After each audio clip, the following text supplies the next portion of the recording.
Girls, makinig kayo.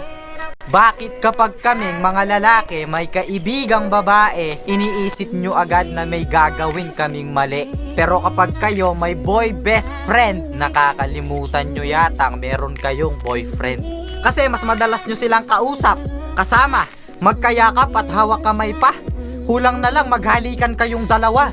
Oo, pumapangalawa lang ang boy best friend sa boyfriend, pero sa realidad, sila pa yung mas prioridad. Hindi ko sinasabing hindi na kayo makipagkaibigan, pero sana isipin nyo naman yung aming nararamdaman na nagsiselos at kami ay nasasaktan. Kung kaya namin yung iwasan, sana kayo din. Malaki yung tiwala namin sa inyo, pero sa mga taong nakakasama nyo, hindi.